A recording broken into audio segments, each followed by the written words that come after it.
పుష్ప 2 భారీ అంచనాలతో రిలీజ్ అవుతున్న సమయంలో మెగా ఫ్యామిలీ నుండి ఎవరు రెస్పాండ్ అవ్వలేదు అనేది ఇప్పటివరకు నడుస్తున్న చర్చ సార్. అయితే మెగా హీరో ఇప్పుడు మెగా ఫ్యామిలీ నుంచి ఒక మెగా హీరో పుష్ప 2కి విషెస్ చెప్పారు అనే న్యూస్ వచ్చింది సార్ బయటికి. సో దీని గురించి మీరేం మాట్లాడతారు? అంటే మెగా హీరోలు ఎవరు స్పందించటం లేదు అనే దాంతో పాటు ఇంకొక వార్త బలంగా వినిపించింది. అంటే Pushpa 2 pre release event Hyderabad లో జరిగింది. అవును సార్. ఇక్కడ పోలీస్ గ్రౌండ్స్ లో జరిగిన ఈవెంట్ కి దాదాపు 9ంటికి మొదలైంది ఈవెంట్. 9ంటికి మొదలై రాత్రి 12 వరకు నడిచింది అది. అంటే 9 o'clock ఈవెంట్ ప్రారంభం అవటం ఏమిటి అని చాలా మంది చర్చించుకున్న సందర్భంలో బయటికి ఒక వార్త స్ప్రెడ్ అయింది. దానిలో నిజముందా లేదా అనేది పక్కన పెడితే ఆ వార్త ఏంటంటే బయట ప్రచారమైనటువంటి పుకారు అనే అనుకుందాం.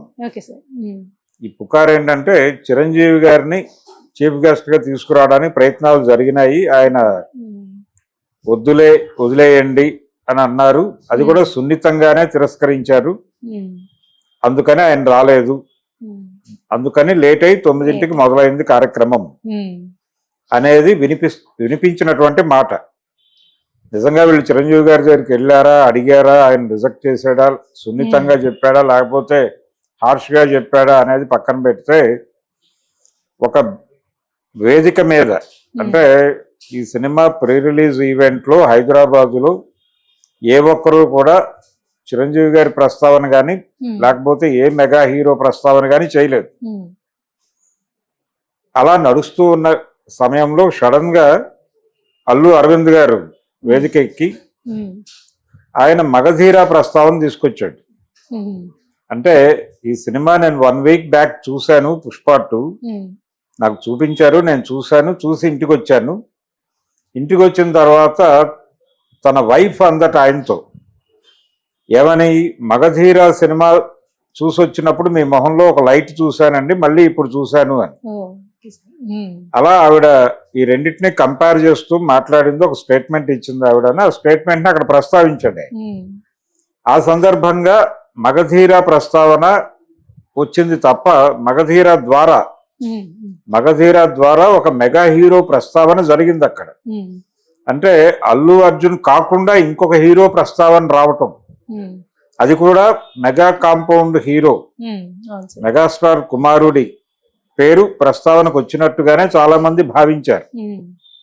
అంటే అరవింద్ గారు చాలా వ్యూహాత్మకంగానే ఆ పేరు ప్రస్తావించాడు, ఆ విషయాన్ని ఇక్కడ ప్రస్తావించాడు అనే సిద్ధాంతం కూడా ఒకటి కల్పించారు. అదేంటంటే ఒక వివాదం నడుస్తోంది, mega fans versus Allu fans అని. అల్లు ఆర్మీ అంటున్నాడు ఆయన. ఈ అల్లు ఆర్మీకి మెగా అభిమానులకి మధ్యలో ఒక ఘర్షణాత్మక వైఖరి ఉంది అనేది సోషల్ మీడియాలో విపరీతంగా నడుస్తోంది. కాబట్టి వాళ్ళని సంతృప్తి పరచడానికి ఆ మాట అన్నాడు ఆయన వేదిక మీద అనేది వినిపించినటువంటి ఒక మాట. నా అభిప్రాయం కూడా అదే దాదాపు. అంటే ఇది మరీ ఘర్షణాత్మకంగా మారితే, ఇది ముదిరినప్పుడు ఈ రెండు శిబిరాలని చల్లబరచడానికి ముందుగా కదిలేది ఆయనే, అల్లు అరవింద్ గారే చొరవ చేసి వెళ్ళాలి. అందుకని ఆయన ఎక్కడా కూడా ప్రీ రిలీజ్ ఈవెంట్స్ లో ఎక్కడా బలంగా కనిపించలేదు. ఇతర ఈవెంట్స్ లో, హైదరాబాద్ లో జరిగిన ఈవెంట్ లో ఆయన హైదరాబాద్ లోనే ఉంటాడు కాబట్టి పాల్గొకపోతే అదొక న్యూస్ అవుతుంది. అందుకని వెళ్ళాడు ఆయన. వెళ్ళి చాలా పద్ధతిగా మాట్లాడాడు. ఎక్కడా కూడా ఎవరిని ఇబ్బంది పెట్టే వాక్యం లేదు. ఈ మగధీర ప్రస్తావన చేయటం కూడా ఆయన ఒక ఇండికేషన్ ఇచ్చాడు. ఒకవేళ ఏదైనా ఇబ్బందికర పరిస్థితులు వస్తే వాటిని నేను సెటిల్ చేయగలను అనేది ఆయన చెప్పాడు ప్రపంచానికి. నేను చూసుకుంటాను, ఈ గొడవలు చూసుకోగలడు కూడా. ఎందుకంటే అల్లు అర్జున్ మీద వీళ్ళ విమర్శ ఏమిటి, ఆయన శిల్పారవి కోసం నంద్యాల వెళ్ళి ప్రచారం చేశాడు అనేది గొడవ.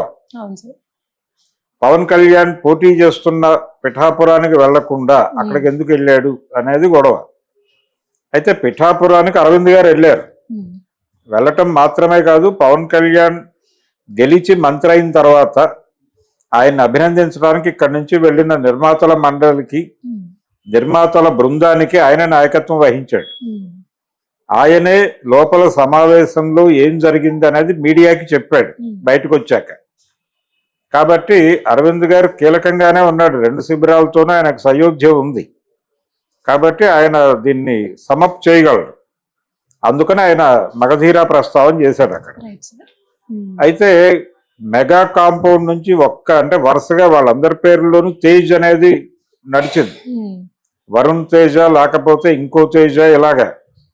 ఇప్పుడు ఒక తేజ్ అయితే స్పందించి టీంకి శుభాకాంక్షలు చెప్తూ ఇది సెన్సేషనల్ హిట్ అవ్వాలి అని కోరుకుంటున్నాను అన్నాడు. కాబట్టి ఇది ఒక పాజిటివ్ సైనే. అంటే నెమ్మదిగా అభిమానుల్ని చల్లబరిచే ప్రయత్నం. సినిమా రిలీజ్ ముందు గొడవలు వద్దు, సినిమా రిలీజ్ అయిపోనివ్వండి, అది ఏం చేస్తుందో అది చేయనివ్వండి, చేసిన తర్వాత మనం ఏం చేయగలం. అంటే ఇది పోటీ ప్రపంచం. ఈ పోటీ ప్రపంచంలో ఎవడి రికార్డులు వాడిదే, ఎవడి టాలెంట్ వాడిదే, ఎవడి కష్టం వాడిదే. కాబట్టి అల్లు అర్జున్ కష్టం ఇప్పుడు ఆల్రెడీ RRR అనేటువంటి సినిమాతో వాళ్ళు ఆస్కార్ కొట్టారు. రామ్ చరణ్ హీరో ఆ సినిమాలో, NTR ఉన్నప్పటికీ.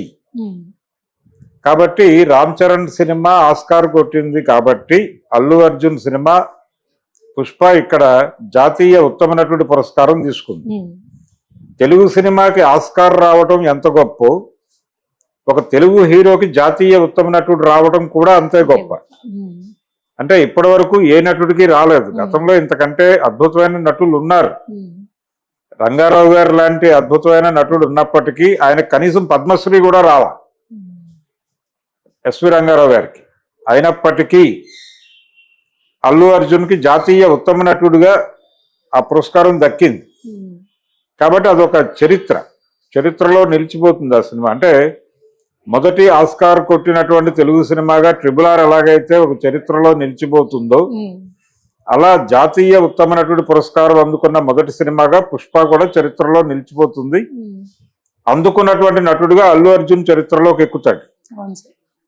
ఇలా ఒక కంపారిజన్ నడుస్తోంది. అంటే వాళ్ళు ఒక ఏరియాలో ఒక రికార్డు నెలకొల్పితే దాన్ని బ్రేక్ చేయటం, దానికోసం వీళ్ళ ప్రయత్నం వీళ్ళు చేస్తారు. అందులో భాగంగానే ఇప్పుడు వీళ్ళు ఇంకొక అడుగు ముందుకేస్తున్నారు.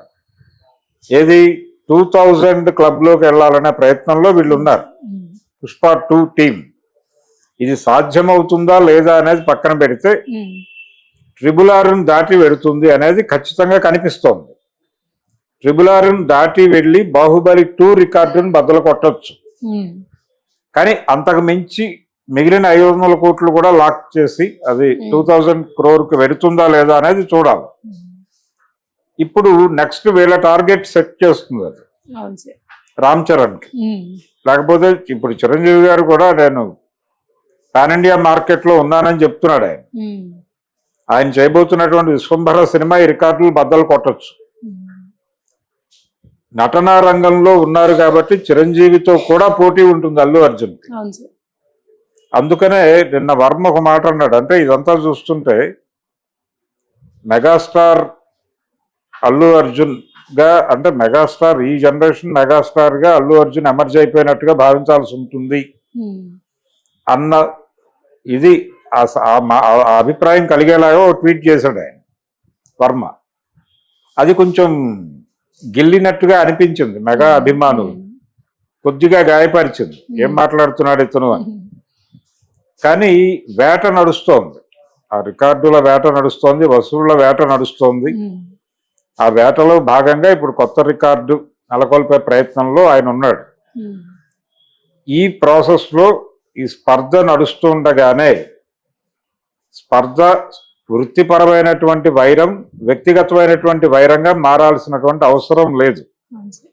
NTR, ANR సినిమాల మధ్య కూడా పోటీ ఉండేది.